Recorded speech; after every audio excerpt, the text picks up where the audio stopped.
Kasama sa iniimbestigahan sa sinalakay na pogo sa Pasay kamakailan ang malaking estatwa ng teddy bear na natuklasang alkansya pala.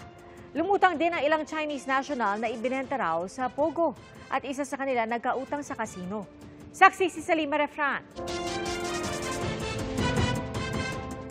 Bukod sa mga biktima ng prostitusyon at torture, ilang biktima naman ng kidnapping, illegal detention at forced labor ang lumapit sa mga otoridad sa sinalakay na pogo sa Pasay.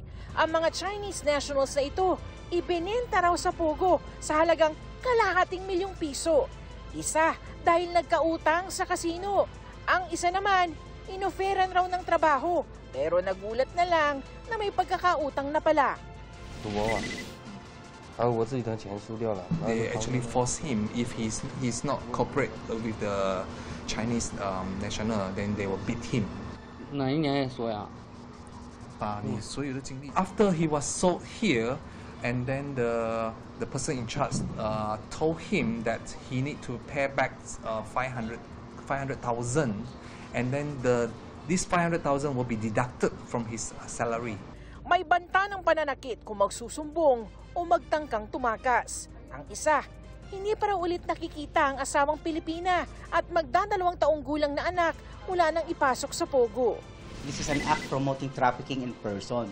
Una, people were forcibly taken from areas like casino, so they are unable to go out. Then a significant amount from their monthly salary is taken from their salary. So it's practically a form of debt servitude. Iniimbestigahan na ito ng PAOK, lalo't nakababahala ang mga kwento ng parasahang pagtatrabaho at pagbebenta ng mga tao. Isasama sa mga hihinga ng search warrant ang malaking kumikinang na statwa ng teddy bear na ito na isa palang malaking alkansya. Natuklasan ito kasama ng 9 na iba't ibang laki ng money vaults. Samantala, binubusisi na ang mga incorporation papers ng Smart Web Technology na nakapangalan sa provisional license mula sa PAGCOR. Bukod sa mismo mga nagpapatakbo ng pogo, dapat managot rin daw ang mga incorporators ng kumpanya. Para sa GMA Integrated News, Salima Refran, ang inyong saksi. Mga kapuso, sama-sama tayong maging saksi. Mag-subscribe sa GMA Integrated News sa YouTube.